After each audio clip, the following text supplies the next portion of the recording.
Salut à tous, on se retrouve pour l'épisode 2149 du Zap Image. On commence aujourd'hui ce lundi 6 février avec des anniversaires.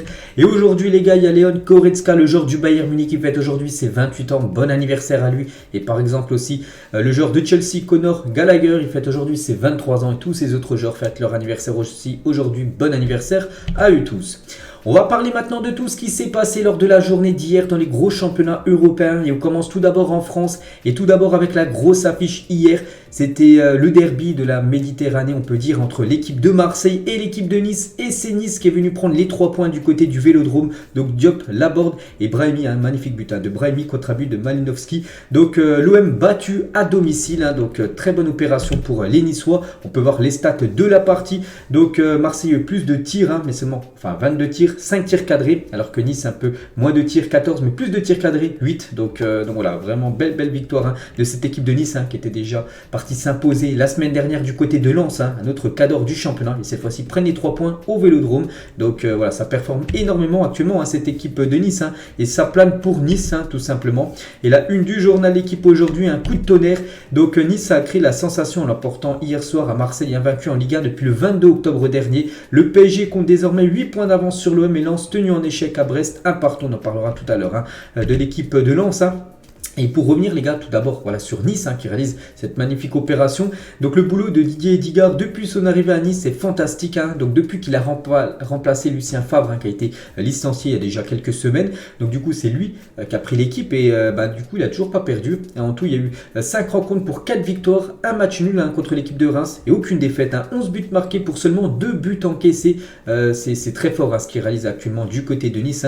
Didier Digard qui avait joué à l'époque du côté de cette équipe niçoise. Et il a dit à la fin du match à Marseille, il restait sur une série impressionnante. Donc venir gagner ici est une très bonne chose et une très bonne opération. On peut comprendre vu que Nice, les gars, recolle un peu en tête du classement qui était un petit peu loin. Donc là, avec des victoires, des bons résultats comme ce qu'ils font lors des derniers matchs, ils reviennent sur les premières places. Toujours avec Nice, donc ils ont remporté, Nice a remporté chacun de ses 3 derniers matchs de championnat. Sa plus longue série de victoires dans l'élite depuis avril-mai 2022. 3 également. Ils avaient enchaîné 3 victoires d'affilée. Là, c'est la même chose. 3 victoires aussi d'affilée pour cette équipe de Nice qui avait battu aussi cette équipe je crois de Lille en milieu de semaine. Et sa plus longue série du genre depuis février-mars 2022, 3 également avec le Stade Rennais. C'est Gaëtan Laborde qui a été buteur hier aussi. Donc Laborde a trouvé la faille lors de chacun de ses 3 derniers matchs dans l'élite, 3 buts au total. Donc voilà, tout va bien actuellement du côté de Nice et ça va bien mieux qu'il y a quelques mois. Et pour revenir les gars sur Laborde, j'ai dit buteur et auteur d'un gros match, il a obtenu de 8 sur 10 aujourd'hui dans le journal de l'équipe, ce qui équivaut à un très bon match de sa part. Léo Balerdi, donc lui pas super bon, une note de 3, ce qui équivaut à un mauvais match de la part du défenseur marseillais. Terem Moffi, la recrue star on peut dire du côté de Nice lors de ce dernier mercato hivernal, il a commencé titulaire, le nouveau numéro 9, donc premier match et première titularisation pour Terem Moffi. Avec l'OGC Nice, il était sifflé à chaque fois qu'il touchait le ballon. Parce qu'oubliez pas que Marseille le voulait également. Mais il a toujours dit qu'il préférait Nice à Marseille. Donc c'est pour ça que du côté du Vélodrome, il a reçu beaucoup de sifflets. Terem Moffi, mais le plus important pour lui, peu importe les sifflets, c'est que son équipe, bien sûr, a pris les 3 points hier du côté du Vélodrome. La célébration de Sofiane Diop, magnifique but aussi de Sofiane Diop. Et on peut voir surtout la célébration qu'il fait, les gars, avec le doigt sur la tempe. Donc la célébration, on peut dire à la Marcus Rashford. Donc voilà, la célébration de l'ancien joueur de Monaco. Et côté marseillais, c'est un coup d'arrêt pour l'OM, vraiment qui était sur une magnifique série. Donc coup d'arrêt pour l'OM qui n'avait plus perdu depuis le 22 octobre en championnat. C'est que c'était depuis l'avant-coupe du monde, leur dernière défaite en championnat. Puis la coup d'arrêt pour cette équipe de Marseille qui affrontera l'équipe du Paris Saint-Germain lors du prochain match. Ça sera de nouveau au Vélodrome après-demain. C'est un match de Coupe de France. On va parler de la nouvelle recrue, la recrue star aussi du côté de Marseille. Marseille voulait Terem Moffi, du coup Moffi a plutôt préféré Nice. Du coup, il cherchait un attaquant. Marseille, du coup, ils ont pris Vitinha et il a joué. Il a quand même commencé titulaire. Vitinha, il a joué que 45 minutes parce qu'il est sorti à la mi-temps. Voilà, donc il a fait sa première période. Après, Igor Tudor voulait peut-être quelqu'un d'autre à sa place et il a fait rentrer Malinowski et Alexis Sanchez aussi. Les deux sont rentrés à la mi-temps. Et Malinowski, lui, il a été buteur. Premier but avec l'OM pour l'Ukrainien Malinowski. Donc félicitations à lui. Et donc l'OM a marqué 7 buts grâce à des remplaçants en championnat cette saison avec ce but de Malinowski qui avait commencé sur le banc, qui est rentré en cours de jeu. C'est déjà le 7e but inscrit par un remplaçant. Et seul l'AS Monaco 9 et Lens 8 en ont marqué plus que cette équipe de Marseille avec ses remplaçants. Quelle ambiance au Vélodrome, hein. Vous savez que l'ambiance au Vélodrome est l'une peut-être la meilleure en Europe et peut-être au monde, hein. Donc regardez les tifos, les supporters marseillais qui étaient comme d'habitude très très chauds pendant cette rencontre, hein. Et c'est qu'il y avait beaucoup de monde, à plus de 65 200 spectateurs étaient présents pour ce OM Nice. N'oubliez pas que le record absolu du côté de Marseille, hein. Donc c'est détenu par OMOL, c'était déjà une victoire de Marseille, 2-1 contre Lyon, de la saison 2019-2020 qui avait réuni 65 421 fans exactement, puis là c'était 65 200 fans. Donc là bien sûr le match est encore à guichet fermé, mais voilà, ça bouge parce que des fois il y a le match à guichet fermé, mais il y a des personnes qui ne viennent pas au stade, hein. Donc voilà, c'est toujours OMOL le record absolu, hein, du côté du Vélodrome. Puis là on était seulement à 200 supporters de moins que le record absolu, hein. Donc voilà l'énorme affluence hier, hein, du côté du Vélodrome. On continue avec les autres rencontres de Ligue 1. On va parler d'une équipe en grande forme actuellement, hein. C'est l'équipe de Monaco qui se déplaçait hier du côté de Clermont. J'ai regardé un peu le match, hein. C'était en début d'après-midi hier et il n'y a rien à dire, hein. Monaco mérite totalement sa victoire. 2 buts inscrits en tout début de match et une belle victoire 2-0 des Monégasques, hein, donc Maripane et Mbolo, les 2 buteurs, et laisse Monaco l'emporte et enchaîne un 7e match sans défaite en championnat, hein, pour vous dire que aussi, hein, ça performe énormément. Actuellement on peut voir les stats de la partie, hein. Il n'y a rien à dire. Bon, peut-être ils ont pas eu trop la possession de balle, bon c'est quasiment le kiff. Voilà, Monaco c'est plus de tirs cadrés, donc voilà, félicitations à cette équipe de l'ASM, hein. Et Monaco a marqué 16 buts en Ligue 1 cette saison en 2023, hein. Donc seul l'Atalanta Bergame fait mieux dans les gros championnats européens, parce que l'Atalanta a marqué 17 en tout depuis le 1er janvier. Et Monaco c'est la deuxième équipe qui a marqué le plus de buts dans les gros championnats européens. Je vous parle sur cette nouvelle année 2023. Et toujours avec Monaco, donc on va parler de l'attaquant suisse, hein, Mbolo. Donc il est en feu, hein, parce que Mbolo a marqué 5 buts sur ses 7 derniers tirs tentés, hein. Donc voilà, il est vraiment efficace. Quand il tire, ça finit déjà c'est souvent cadré, ça finit même souvent au fond des filets, hein. Voilà, 7 derniers tirs et 5 buts, hein, pour Mbolo. Et ses stats en Ligue 1 cette saison, c'est 22 matchs pour 12 buts, hein. Voilà, vraiment une magnifique saison, hein, pour l'attaquant suisse. Lui aussi il a fait un gros match, hein. C'est Thiago Henrique signant le latéral gauche, hein, de cette équipe de l'AS Monaco. Vraiment une belle partie pour lui hier, une note de 7, hein, concernant Cham, donc un joueur de l'équipe de Clermont. Donc lui, note de 3, hein. Il est passé complètement à côté de sa rencontre. On va parler aussi d'un autre cadre du championnat, c'est l'équipe de Lens, hein. Et Lens depuis quelques temps ils perdent pas mal de points. Là ils ont fait un partout, ils avaient perdu il y a quelques jours contre Nice à domicile 1-0. Donc il faut un peu du surplace, hein, cette équipe lensoise. Donc ils ont égalisé en plus en fin de match. Nous ont failli même perdre le match, hein. Bon, un partout entre Brest et l'équipe de Lens. Donc c'est Gradit qui a égalisé un côté lensois à la 83e minute. On peut voir les stats de la partie. Donc pourtant Lens, on peut voir quand même qu'ils ont dominé, hein, cette équipe de Brest. Mais voilà, score final, un partout entre ces deux équipes et dos à dos, hein, ce qu'on peut voir bien sûr par rapport à cette rencontre. Il y avait aussi l'AG Auxerre contre l'équipe de Reims. Score final 0-0 entre une équipe bourguignonne qui voulait les 3 points, une équipe de Reims, hein, qui ne perd plus. On sait que Reims, les gars, c'est sur une série, je crois, on va en parler là juste après, une série de 14 matchs sans perdre, hein, voilà, en Ligue 1.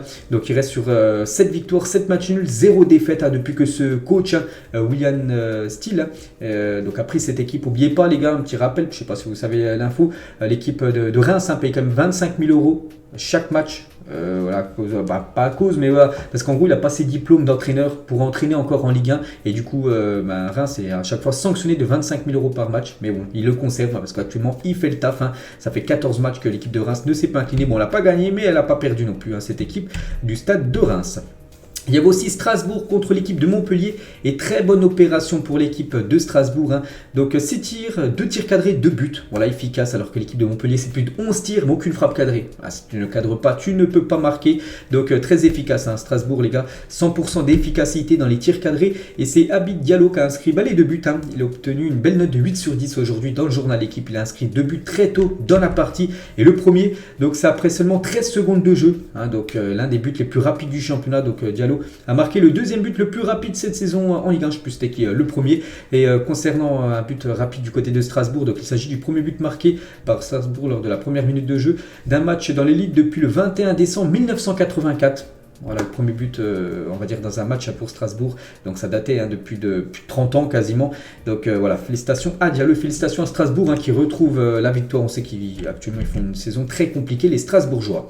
Il y a aussi Ajaccio contre l'équipe de Nantes, score final 2-0 pour les Nantais qui viennent prendre les 3 points, hein, du côté de Ajaccio. Et concernant cette équipe de Nantes, hein, qui a gagné et surtout qui n'a pas concédé de but, hein, Nantes reste sur 4 clean sheets de rang à l'extérieur en Ligue 1. C'est la première fois depuis décembre 96 et février 97. Vous avez enchaîné aussi la même chose, hein, 4 match à l'extérieur en prenant aucun but. Là, c'est la même chose pour cette équipe, les Canaries.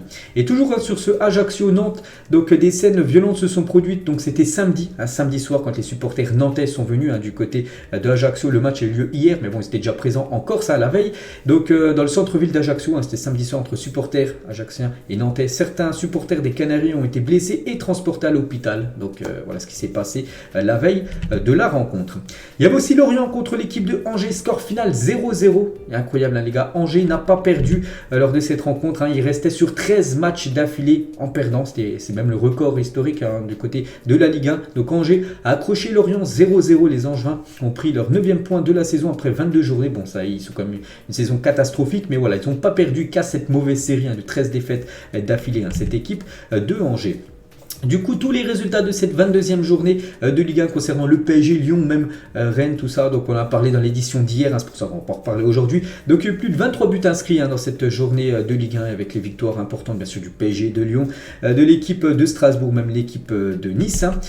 Concernant le classement des meilleurs buteurs en Ligue 1, donc c'est toujours Balogun. Bon, il n'a pas marqué vu qu'il est 0-0 contre l'équipe de la GOCR. Donc, Lacazette, deuxième, ex-aequo avec Mbappé, 13 buts pour les deux. Neymar, 12 buts. Mbolo aussi, j'ai dit, qui avait marqué contre Clermont également à 12 buts. Donc voilà, c'est serré, c'est vraiment très très serré pour ce titre, on va dire, du meilleur buteur de la Ligue 1, mais il reste encore pas mal de matchs avant la fin de la saison.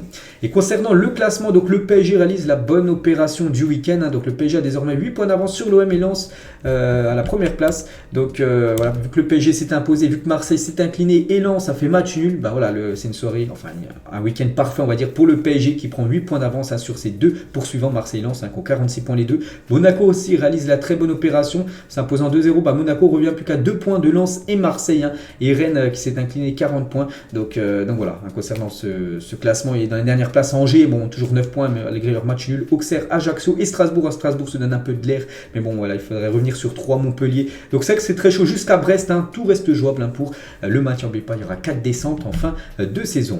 Direction la première ligue, on commence tout d'abord avec le dauphin d'Arsenal. On a appris, je l'avais dit hier, que Arsenal s'était incliné à Everton, et du coup ça pouvait faire l'affaire de Manchester City. Bien sûr, si City s'imposait du côté de Tottenham, le problème c'est que City battu du côté de Tottenham. Donc Tottenham, belle opération, une victoire 1-0, et c'est bien évidemment Harry Kane, l'unique buteur du match, buteur côté Spurs, et défaite de Manchester City. Dommage, il profite pas du faux pas des Gunners. Donc les stats de la partie, donc bon, City a eu plus de possession, plus de tirs cadrés, mais c'est bien Tottenham qui a été plus efficace, 3 tirs cadrés, 1 but pour les Spurs.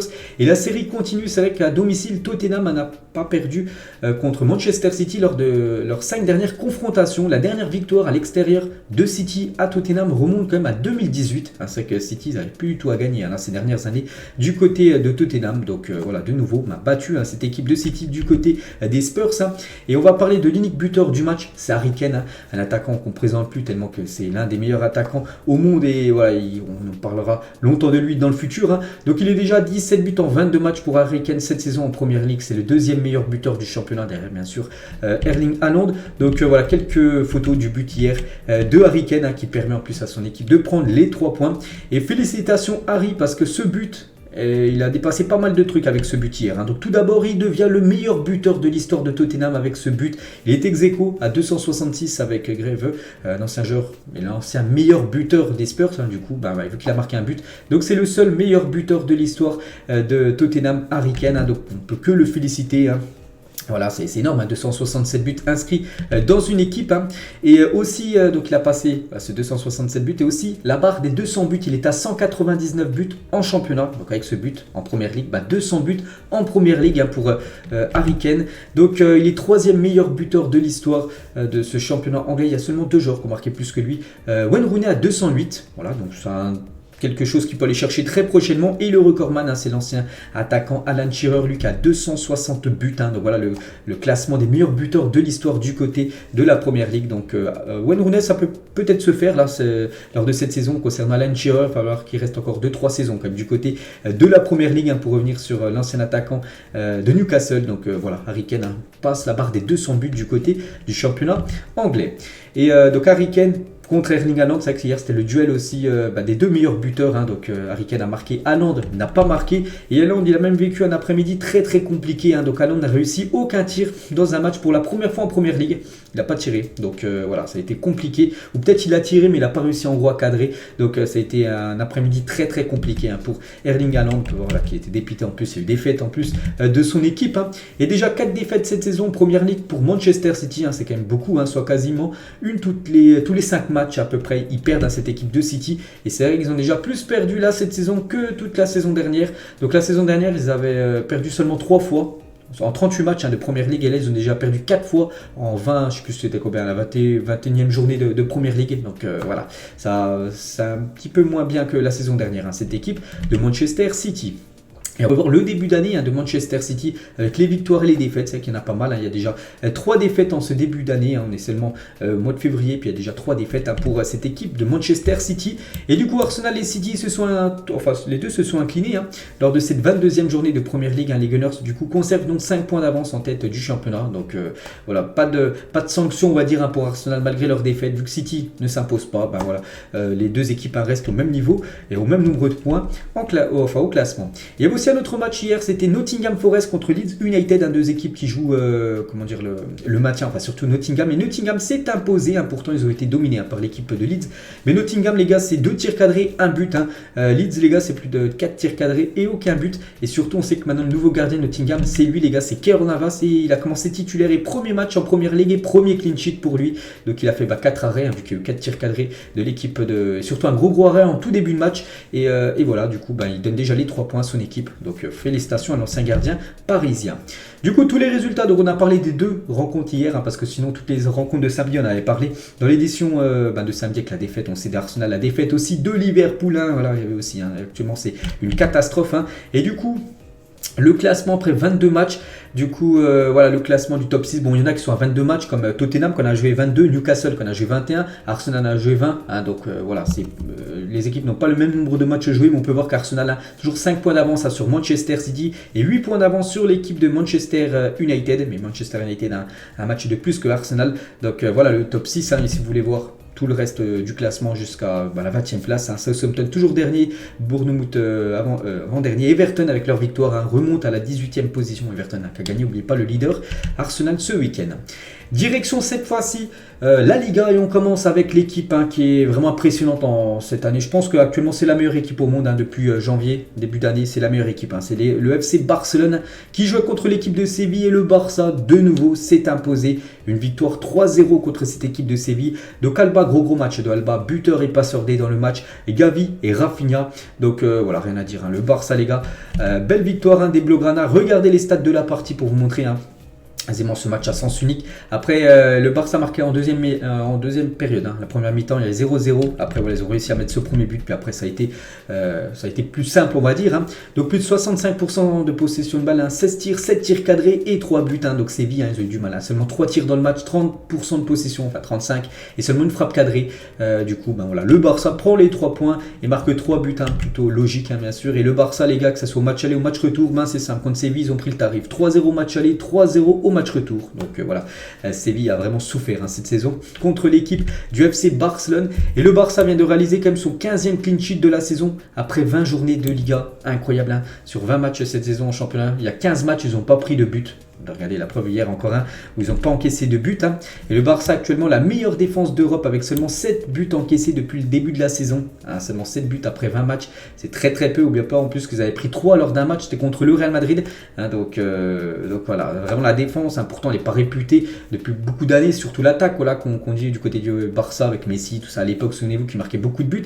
Mais vraiment la défense, c'est pas considéré depuis 15-20 ans du côté du Barça comme une énorme défense. Mais là vraiment ils font une année, une saison incroyable. C'est tout simplement avec 7 buts encaissés après 20 matchs. C'est le si peu de buts encaissés par le club, bien sûr, dans l'histoire de la Liga. Donc c'est incroyable ce que réalisent les Blaugrana.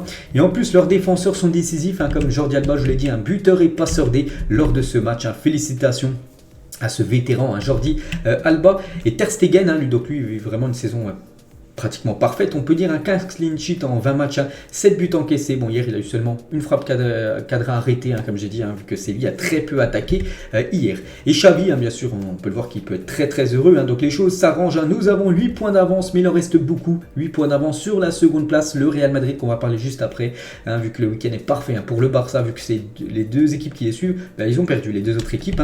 Donc regardez la une Journal Sport, plus 8, on peut voir ce gros chiffre, 8, et aussi à 8 points, voilà, 8 points le Real Madrid par rapport au Barça. Donc voilà, vraiment soirée parfaite hier, ce week-end parfait pour les Blaugrana. Jules Koundé, les gars, vraiment le flow, on sait qu'il a un flow un peu spécial, un flow à lui, Jules Koundé. Regardez comment il est arrivé du côté du Camp Nou avant le coup d'envoi. Les nouvelles d'Ousmane Dembélé, vous savez que Dembélé est actuellement, on va dire, il est blessé à Ousmane Dembélé, mais il était bien sûr présent dans les tribunes pour apporter son soutien. Et regardez, bon, il plaisante avec un photographe, voilà, il n'a pas fait ça parce qu'il est énervé, juste, voilà, c'était un photographe du journal Sport, puis il lui a fait un petit cadeau, on peut dire, Ousmane Dembélé. Rafinha, tiens, qui remplace Dembélé, et pour l'instant, il le remplace plutôt bien parce qu'il est décisif. Il a déjà été buteur il y a quelques jours, il a été buteur hier, en plus il a fait une belle partie. Et Rafinha félicité par sa copine après son bon match contre Séville ce soir, donc ça va un petit peu mieux. C'est vrai que depuis qu'il a plus la pression de Dembélé, vu que quand Dembélé est là, c'est lui qui est sur le banc, vu que Dembélé est pour l'instant blessé, pour l'instant il fait le taf, le joueur brésilien. On va parler cette fois-ci du Real Madrid, qui jouait du côté de Majorque, et défaite du Real Madrid 1-0 du côté de Majorque, catastrophe pour le Real Madrid. Donc Nacho Fernandez, buteur contre son camp. Asensio avait l'opportunité de marquer un but sur penalty, le penalty a été arrêté par le gardien Rajkovic, l'ancien gardien de l'équipe de Reims, maintenant il goal du côté de Majorque. Regardez les stats, donc c'est que le Real Madrid a beaucoup tenté, il y a plus de 74% de possession de balle, ce qui est énorme, 20 tirs, mais seulement une frappe cadrée, la frappe du penalty détournée par le gardien.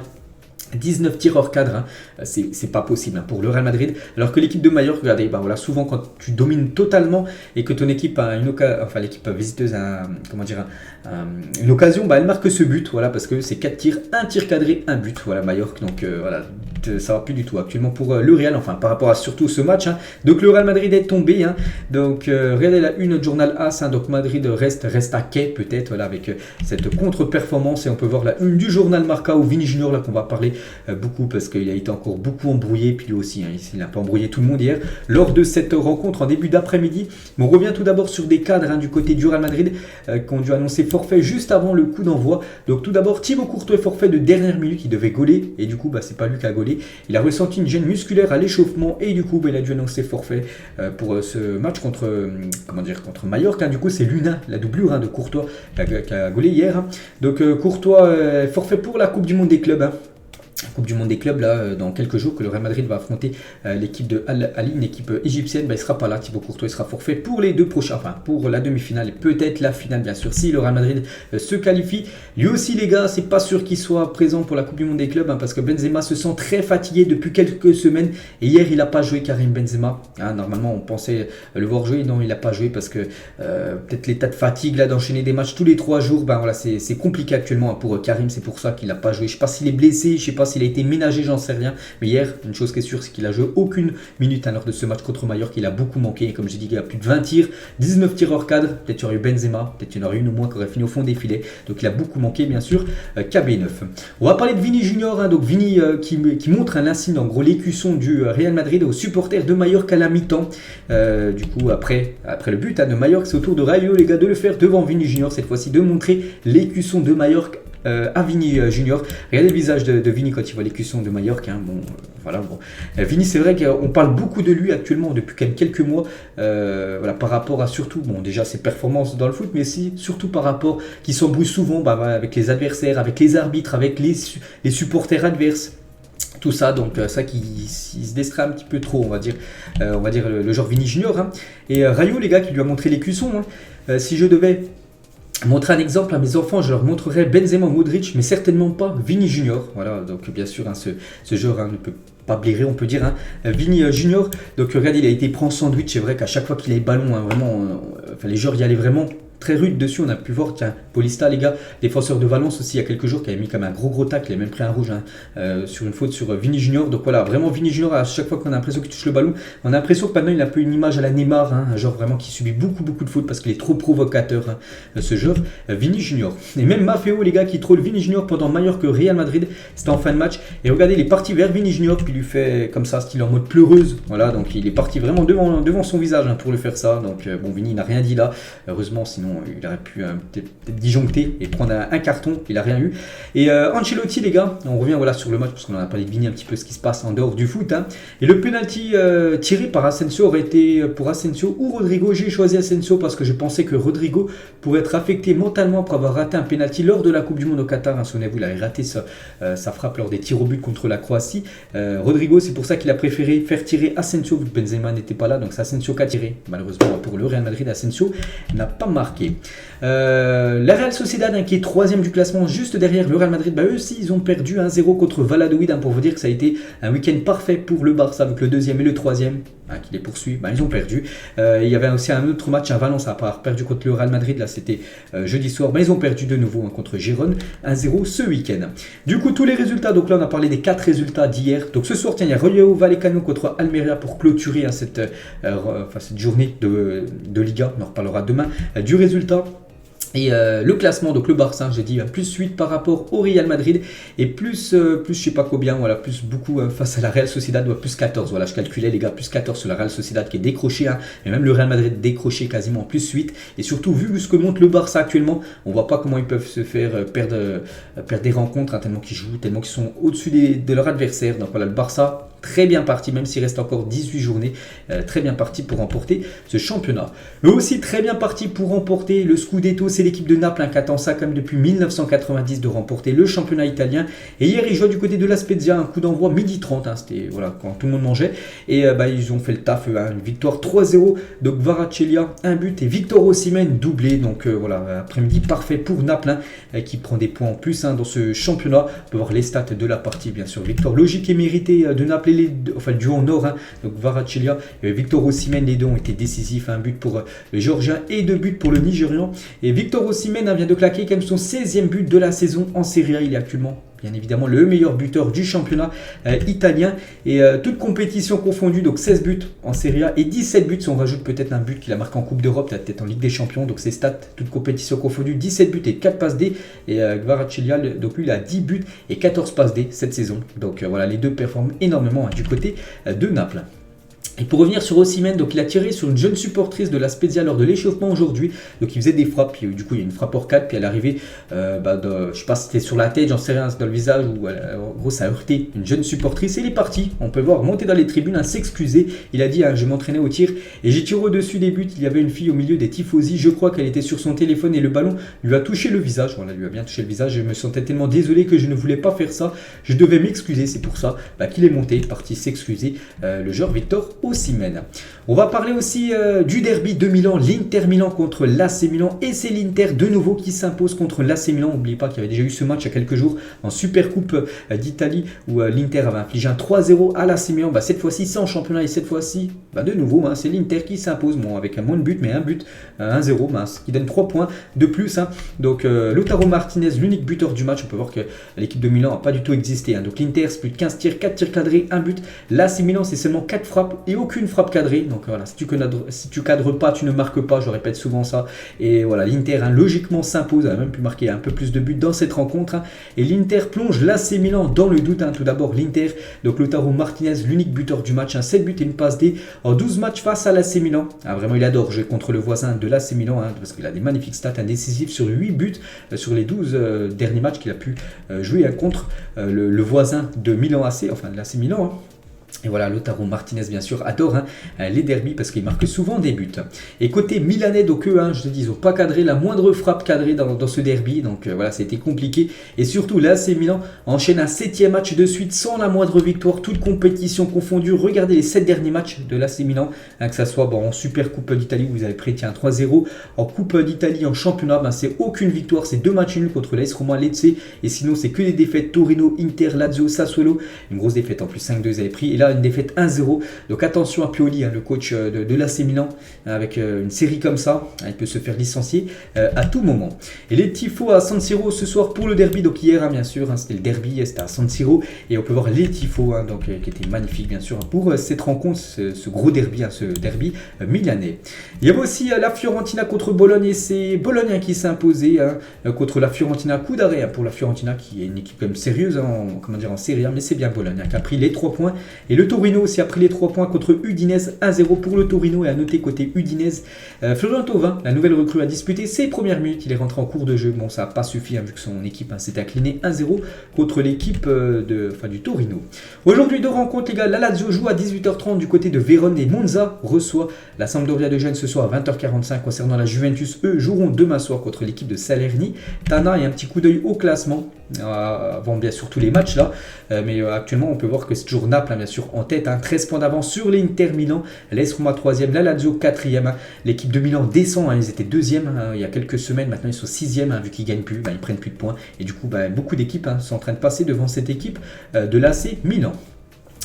Direction l'Allemagne, on va parler du Bayern Munich qui jouait contre l'équipe de Wolfsburg, et le Bayern les gars, après 3 matchs nuls d'affilée, ils ont fait 3-1 partout lors des 3 derniers matchs en Bundesliga. Ça y est, ils gagnent enfin cette équipe du Bayern, une victoire 4-2 du côté de Wolfsburg. Donc Coman doublé au bout de 15 minutes de jeu, il a déjà inscrit 2 buts, Kingsley Coman, Thomas Müller 1 but, et aussi Musiala, il y avait déjà 3-0 à la 19e minute pour l'équipe du Bayern, après qu'il a su gérer le match, et une belle victoire 4-2. À noter que Kimmich a pris 2 cartons jaunes, ce qui veut dire carton rouge pour le milieu allemand. Donc voilà les stats de la partie, donc 4 tirs cadrés pour le Bayern, 4 buts, aucun arrêt du gardien de Wolfsburg. Pourtant Wolfsburg a fait 5 tirs cadrés, ils ont marqué seulement 2 buts et Coman les gars, j'ai dit un doublé pour Coman. Voilà, le Bayern quand même revient, ça prend beaucoup de confiance avant le match qui est prévu dans 8 jours, ça sera mardi prochain les gars, ce match où le Bayern viendra à Paris défier le PSG en mode pour un match de Ligue des Champions.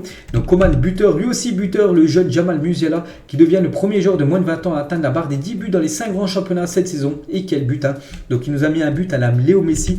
Donc regardez tous les joueurs, il y a au moins 4 joueurs de l'équipe de Wolfsburg autour. Il a dribblé tout le monde et il est parti marquer ce but fantastique, le jeune Jamal Musiala, bien sûr qu'on a beaucoup parlé lors de la Coupe du Monde, parce qu'il a fait une très bonne Coupe du Monde malgré le flop total de sa sélection. Lui il a fait vraiment une belle Coupe du Monde, et il confirme bien sûr que c'est un futur très grand joueur, ce jeune Musiala. Lui aussi les gars, il est décisif depuis son arrivée, donc il a joué 2 fois avec le Bayern et 2 fois il était décisif, deuxième match et deuxième passe D pour Raúl Cancelo avec le Bayern Munich, ce joueur qui est prêté par City au Bayern, et pour l'instant il fait vraiment du bon taf depuis son arrivée on peut dire, donc passe D contre Mayence, passe D hier contre l'équipe de Wolfsburg. Et concernant Thomas Müller, donc hier il a commencé titulaire, et Thomas Müller est devenu hier le joueur le plus capé de l'histoire du Bayern Munich en Bundesliga. Donc le joueur Thomas Müller compte 472 matchs sous le maillot bavarois. Incroyable, l'infatigable Thomas Müller, ça fait plus de 15 ans, je crois qu'il est du côté du Bayern Munich, et voilà 472 matchs en Bundesliga, et c'est un record du côté du championnat allemand. Et le Bayern retrouve sa place de leader, vu qu'ils avaient pris très peu de points, vu qu'Union Berlin s'est imposé ce week-end, donc voilà, vu qu'ils ont gagné, eux repassent cette fois-ci devant l'équipe de Union Berlin. Il y avait aussi le Werder contre Stuttgart, victoire du Werder 2-0, efficace cette équipe du Werder du côté de Stuttgart. Du coup tous les résultats, donc là on a parlé seulement des 2 matchs d'hier. Concernant les matchs de samedi, on avait parlé hier avec la belle victoire de Dortmund à 5-1 contre l'équipe de Fribourg, et du coup le Bayern repasse devant Union Berlin, 40 points pour le Bayern, 39 pour Union Berlin, 37 pour Dortmund et 36 pour Leipzig. On peut voir même que ça suit 35-34 après dans les 6 premiers, donc voilà, il y a seulement 6 points d'écart entre Fribourg 6e et le Bayern 1er, donc voilà, c'est palpitant on va dire cette fin de saison du côté de l'Allemagne. Le programme aujourd'hui, donc Vallecano Almeria ce soir à 21h, et aussi une affiche de Ligue 2, Amiens, Metz, et en Serie A, j'ai dit tout à l'heure, Vérone, Lazio et Monza, Sampdoria de Gênes. On parlera de ces 5 résultats, plutôt 4 résultats, il y en a 4 dans l'édition de demain. Et on finit les gars ce tour d'Europe seulement avec 2 autres matchs. Tout d'abord le PSV qui joue contre le Feyenoord, c'est une belle affiche. Donc le PSV menait 2-0 et ils sont fait revenir. Il y a noté que Torgan Hazard qui a été transféré, là donc il a joué son deuxième match du côté du PSV, et il a été buteur, Torgan Hazard du côté de ce nouveau club du PSV. Et pour finir les gars cet épisode, on prend cette fois-ci la direction du championnat turc et on va parler du Galatasaray qui jouait contre Trabzonspor et le Galatasaray s'est imposé 2-1. Donc Mertens et Mauro Icardi les deux buteurs du match. Et Icardi les gars, gros match, un buteur et passeur D, c'est lui qui fait la passe D pour le but de Mertens. Donc 9 buts et 6 passes D en seulement 12 matchs de championnat. Galatasaray est en tête de Super League turque et Icardi pourrait bientôt retrouver la Ligue des Champions saison prochaine, bien sûr, si le Galatasaray finit en tête, ils seront qualifiés d'office pour jouer la future saison de Ligue des Champions. Donc voilà, Icardi vraiment fait les beaux jours maintenant du côté du Galatasaray. N'oubliez pas que le PSG paye toujours quand même 90% de son salaire. Donc voilà, le Galatasaray paye quasiment rien avec Icardi et c'est lui qui marque quasiment tous les buts actuellement. C'est lui quasiment le plus décisif du côté de la Super League turque. Donc voilà les gars ce qu'il y avait à dire aujourd'hui. J'espère que ça vous a plu. On se retrouve ce soir pour la deuxième partie du numéro. Bonne journée à vous et à tout à l'heure.